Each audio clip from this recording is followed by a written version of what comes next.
My 30F spouse, 35 male, has been experiencing behavior that has only become increasingly concerning. In the past 2 months now, he has been talking about things that he claims are happening but he's never mentioned before. As some background info, when his behavior first started getting concerning, I managed to convince him to go to the hospital to get checked out for his mental health. He wasn't even seen by a doctor and he was told he just needs to take a certain medicine to help him sleep. The issue is he also smokes weed, so this medicine does not mix well with that. He won't quit smoking. We also have 2 very young kids. Back to the weird recent behavior, he claims he had an old email with an inheritance that got hacked and he needs access to it. I tried helping him get on it, but he hasn't used it in literally the 12 years we've been together. I only knew of its existence previously when I helped him switch his Facebook login, and that was an email attached. Another example is that he believes everyone is talking about him to me and everyone else. I mean literally everyone else. He thinks there's some sort big thing planned to hurt him or do something horrible to him soon and that we're all on it. On a few other separate occasions he's asked about a show that we're on and asked how much money I'm being paid to keep a secret. He also thinks I'm having secret phone calls and that I've apparently left the room to accept these calls, which then results in me coming back crying about something I've apparently discussed on the phone. Whenever I try to explain to him that none of this is happening, he fights back saying that I'm just lying to him and to tell him the truth. That I need to tell him the truth or something bad is going to happen. It's gotten so bad, he ended up getting fired from his job because he was barely showing up. He kept going to the cop station to make a report instead of going to work. After he got fired, there was some sort of tense situation where they ended up calling a wellness check for him, because they were afraid he's going to come back and hurt someone. The cops showed up while I was also home and he said he wouldn't hurt someone, he only acts in defense. In the recent weeks, he's gone from screaming at me demanding answers to just not talking to me at all. At this point I'd rather he just not interact with me. The reason I'm writing this is because of what happened today. It was a nice day out and I asked if he would come with me for a walk with our kids, to which he agreed to. He barely spoke a word to me or the kids on this walk, and when we came across a playground, I asked if we should take the kids there for a few minutes of play. He then got upset at me for suggesting it and said I always control everything and I'm the queen of the decisions. I didn't even tell him we were doing that, I just asked. When I mentioned this he just said do whatever you want, like always, so I figured why not. So I played with the kids at the playground and he did his own thing. Someone left a couple various balls there and he was throwing them around. He then picked up the football and threw it in my direction. It flew past me a couple feet from me. I asked why he did that and he said why are you upset? It didn't hit you, to which I responded well what if it did? He then said if I wanted it to hit you in the head I would have thrown it that way. Then he started on a rant about how he's going through the same thing with everyone lying to him. After which he sat down in the corner of the park and was doing literally nothing. I was getting upset, so I packed up the kids and started walking to leave the park. I said to him we're going home and started walking away. Apparently he tried to yell out to us but ended up taking a different way home than we did. He told me this when he met me on the street when we were almost home, saying that next time I want to be an idiot and walk away maybe stop and listen for him calling out. I didn't hear him but honestly he could have easily caught up to us. I was getting more and more upset and said I wanted to go for a drive to get coffee and he said fine. I said I wanted to take the kids and he asked why. Then I said fine, you stay home with them and he said no they can go with you and started putting them in the car. I got in the car, and he got in the passenger seat, to which I asked him if he's coming with. He said yes and to drive. I told him I didn't want him coming with because he's being mean and he said he could be a lot meaner. As I started driving away he kept going off on the usual BS he's been talking about lately and I told him I don't want to hear it. He started screaming at me to keep driving and shut the fuck up. I stopped the car and told him to get out and he made a motion like he was going to punch me but punched his hand in front of my face. At this point I started crying and yelling at him to get out and he yelled back no just drive. I then said I should just drive him to the police station for that and he said he would choke me unconscious before we even got there. I was crying even more at this point and said I don't want to be with him anymore and I want him out. He said no. He continued to be a dick for the rest of the car ride, where I pleaded with him to not treat me this way, especially in front of our children. It's not fair to them, or to me. He said to not bring them into this. I said how couldn't I, they are literally in the car. Anyway, after I drove us home, he asked how long I've been waiting to break up with him and who I'm replacing him with. I told him I haven't been and there's no one else, which of course he doesn't believe. When he got inside he even taunted me saying I should take you to the cop station in a girly voice. He's outside smoking and I'm inside with the kids writing this. Of course I'm shook up currently but I don't know what to do. We only have the one vehicle which is in both our names. The place we rent is actually my mom's so we don't have a lease but we both have our addresses attached to this place on our licenses. He wasn't always like this, literally only the past couple months his behavior has been this bad. I miss the person he used to be, I miss that he would spend time with me, with the kids, but he spends all his time by himself now. I don't know if he's going through some sort of manic episode or what's triggering this change in behavior but I really don't know what to do. Is there something differently I can do to help him? Every time he talks to me about whatever situation he doesn't accept any answer I say and also won't accept if I say nothing. Update 1. Obviously it got a bit too much to keep up with responding but I just want to say I really appreciate the help. A TLDR at the bottom. To give an update, I left the house the night I made the post, but went back home the following day. I wanted to be able to collect some sort of evidence I could use, because my spouse has been really good at downplaying his symptoms to any authority figure. I want to mention that I had been present at most doctor and hospital visits prior, so I know what they did recommend for him. I felt at the time that they did not give him enough help for the crisis he was obviously going through. Anyway, continuing on, the couple days after the Sunday post, he did not really engage in much conversation with me or our children. Every time he entered the room, I set my phone to record. I did not get anything until Thursday, when he finally started talking to me again. He was questioning who I have been talking to about him and who has been trying to sabotage his life. Obviously I denied everything, because there is no one talking to me about him, aside from this Reddit post, which he didn't know about. This started to anger him, which included him yelling at me and saying if anyone is talking to me about him, to bring him to the house so he can take care of them himself. I tried to not to engage anymore.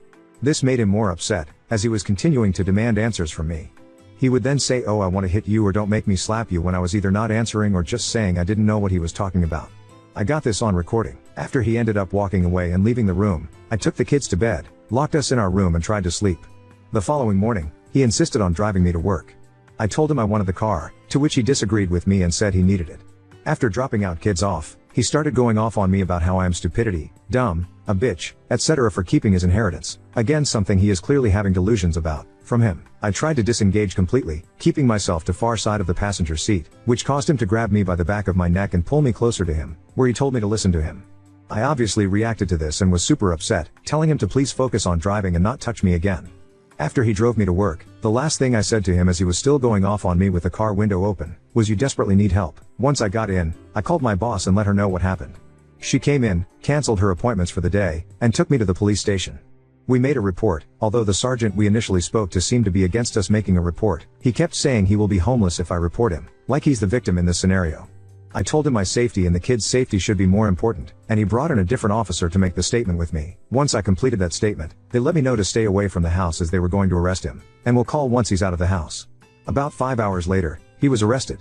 Apparently he was very compliant, and with all the information I provided, they actually took him to the hospital, and he is currently on a 30-day psychiatric hold.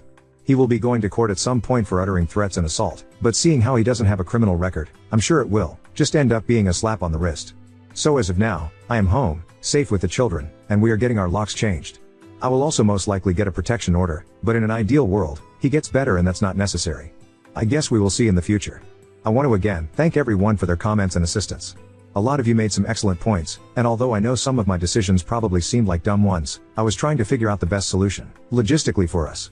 Any other future updates will be on my profile. Update 2. I don't know if anyone will even see this. It's been a while since I updated. I still get messages asking how I am and to update again. I apologize on the delay, but I've been a bit deterred from making another post due to coming across a TikTok video of one of those AI voices reading my post over a Minecraft video. If one of those channels decides to post this one, please don't, but if you do anyway, blah blah blah blah blah, we can't make our own unique content. Anyway, on to the actual update. My spouse is doing a lot better. He received the treatment he needed in the psych ward of the hospital, gets a shot every so often instead of taking pills, and only smokes cigarettes now. He's back to his normal self, engages in conversation with myself and our children like he did before this crazy shit happened, has a job, and honestly, is being a better partner overall. It took a lot of time for me to feel like I could trust him again, but we've taken a lot of time to work on things and get back to how we should be. I know a lot of people wanted me to leave and never look back. But you have to realize how he acted in my initial post was nothing like how he is as a person. Obviously he had some sort of weird psychosis happening, which could have been a result of a high intake of marijuana, plus a couple added stressors. I don't want to go into too many details because it will give away where we are, but basically something traumatic happened under 10 years ago that happened again a month before he started acting strange. It was one of those types of events that forces you out of your home for undetermined amount of time.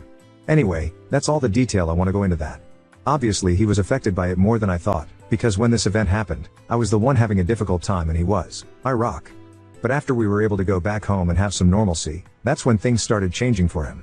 It started with him randomly needing to gain access into an old email, to thinking he was being recorded all the time like he was on the Truman Show or something, to thinking that everyone, including me, was out to get him. This is when the threats of violence started happening. I was obviously in disbelief because in the entire time we've been together, nothing like this has ever happened. I never once felt like I was unsafe. I never felt scared. Until the threats continued to come, and he started to escalate. After he made excellent progress in the hospital and I had many reassuring conversations with the psychiatrist, I allowed him to come home when he was discharged. It was so hard not having him around. I cried all the time. Our kids really missed their dad, and he really missed us. He needed to get help, and I'm so thankful I was able to find an effective solution. This will most likely be my last update. I don't really think I'll need to add any other details, but again, I just want to thank everyone for their messages and comments, even the ones who called me an idiot lol. Now on to second story. Refused to let Simon's mom force him into my adult game, causing a dramatic scene and almost a car accident. I run 2 D&D games. One I run at a local game shop. It is family friendly and I welcome anyone who can behave and take a shower. Second game is run at my house with me and my 4 oldest friends. We get drunk and screw around in the campaign. It's a campaign we have been running since 5e first came out and is very much built around our terrible humor. Very not public play space friendly. New player is a nice 9-year-old kid named Simon. He loves playing in my public game and found out I run another game. Asked if he could join and I told him it wasn't really open to new players. He was cool about it. Simon is a good kid. Simon's mom found out later when she picked him up and tried to force him into my other game. I had to get the owner to help me calm her down and get her to leave. Simon was in tears apologizing. I felt so bad for him. Owner told mom if she ever set foot in his store again he'd ban her and Simon from the store and get the police involved if he had to. She left in a hurry and almost boned a car in her rush to leave. Simon's dad drops him off now. He came to me and the owner and begged our forgiveness. Turns out mom wanted Simon in my game as a form of babysitting so she could go out and party with her other terrible mom friends. We told him as long as it's him dropping Simon off there won't be any issues. He's a good kid. And I'd hate to lose our monk. Edit, thanks for indulging in my drama sharing. Love the hobby. Simon is a great little dude. His dad is a great big dude. Glad to have met them. Thanks everyone for letting me spam replies and shoot the breeze. You're all great. Update 1. Hey everyone. It has been pure chaos the last few days but after everyone was so nice I figured I'd let you guys know what has happened since it's mostly good news and should put some minds at ease. I ran into Simon's dad and his sister Anna at the store and they invited me out to lunch to chat. Simon's doing pretty well all things considered. Dad says he and mom were already most of the way through the divorce process but he and his, almost, ex-wife agreed to keep it quiet until they had finalized some agreements.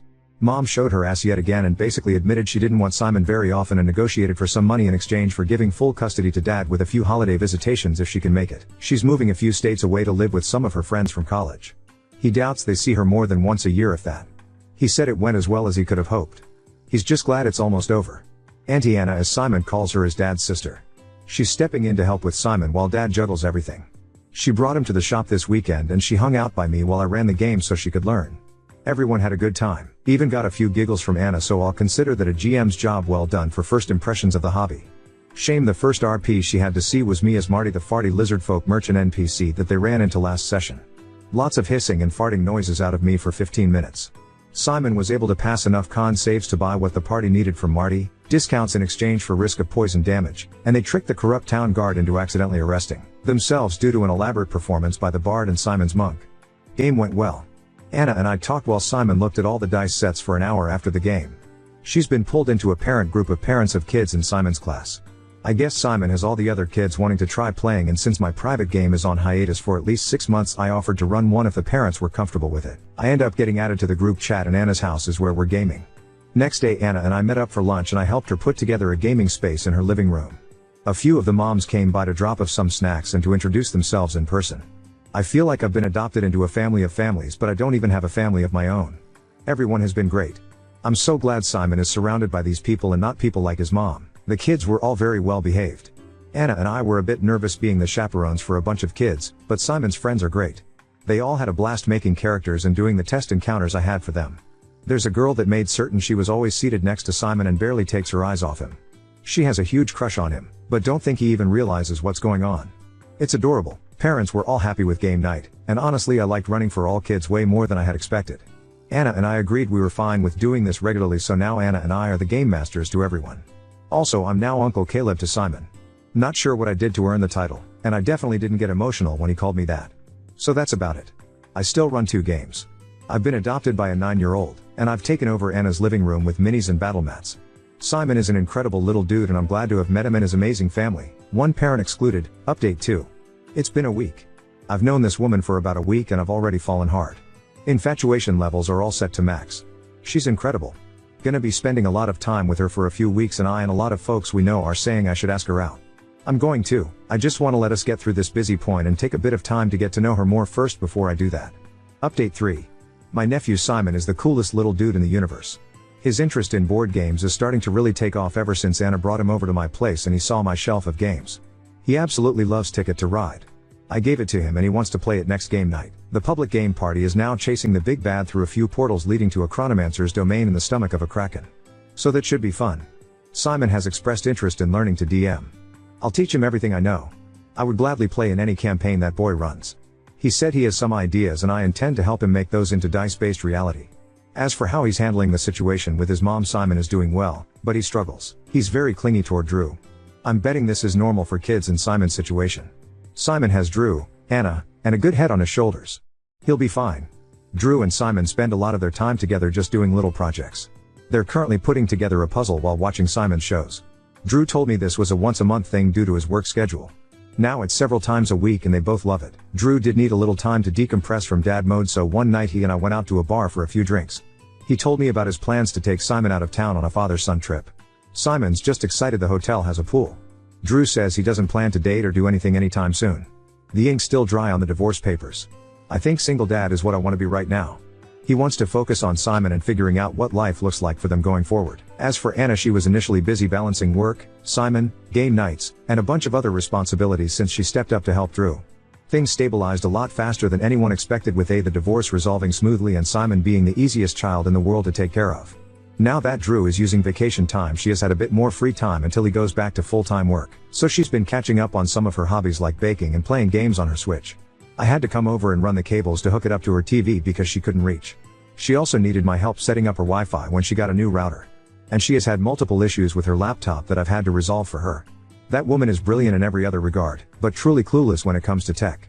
But I was paid for my ticket resolutions and homemade meals, so I'll call it even. The more time I spent with Anna, the more confident I got that asking her out was the right call. So I asked her out and she said yes. Unfortunately, Anna gets migraines semi-regularly and one hit her just before our date. I came over and she was visibly miserable but trying to convince me it was okay and we'd still go out. I practically had to order her to go get into bed. Got her migraine pills and some water for her, blacked out the curtains and told her to call if she needed anything. She called me a few hours later asking for something to eat because she was feeling better, so I got her some dinner and ate with her.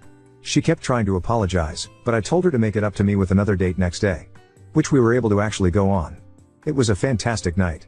Had some amazing food and walked around town and talked. Then went back to drop her off and we sat out in my car for another hour and talked. The last thing she said before getting out and running in was, "You're my boyfriend now, by the way," before shutting the door. I had no intention to argue even if she'd left me time to. Since then we've gone on a few more dates with our free time and we're both really happy with how things are going. It turns out Anna was a few days away from asking me out herself if I didn't make a move. She also hasn't stopped teasing me about Marty and his farts. And I told her about the werewolf Pierre Wolf I'm using soon and she won't stop patting my head and calling me the good boy. I'm not giving her character previews anymore. I guess that's it. In the last few weeks my life has changed so drastically it's insane. This may be strange to say, but thank you for sharing in this internet sharing circle thing that this became for me. Update 4. I've been putting off clearing out my old storage unit for a year now. Asked my girlfriend if she'd help me clean it out and I'd take her to lunch after. I hadn't looked in some of these boxes in the years I've had them since high school, but for some reason was confident I had thrown anything too embarrassing out years ago. While I was taking a box back to the car when I hear my girlfriend start cackling. I come back and she is holding up a bag of personal time reading material I had from when I was in high school and had to take trips to a family cabin with no internet for weeks at a time. I was a teenager, don't judge me too much. She's laughing so hard she was crying and my face was burning so hot I could have cooked an egg on it. She spent lunch snickering and making fun of me. And she made sure to point out how similar many of those girls looked to her. I then had to explain that 15-year-old me would have high-fived me until his arm fell off if he knew you were who he'd get to date in 20 years. I however would not have trusted that hand. I know where it has been. Update 5. Short update before I get back to work. Had breakfast with Drew, Anna, Simon, and his mom. She's just left to move into her new place out of state. Simon had wanted to see her before she left because he loves his mom, but she was impatient, so we all had to get up early and do breakfast instead of lunch. She proceeded to complain to Drew about something divorce related, give Simon a gift card, a hug, and an empty apology about moving so far away. Simon got maybe 10 minutes of time with her after we ate before she rushed herself out the door. Though not before implying I'm only hanging out with Drew and Simon to get with Anna. Drew and Simon are just deflated and saddened. Drew really thought she was going to do better at least this once before she left. Simon is currently locked up in his room. And Anna almost had to be physically restrained from chasing her out into the driveway with her flip-flop in hand. What an awful monster of a woman. Reminds me of my mother.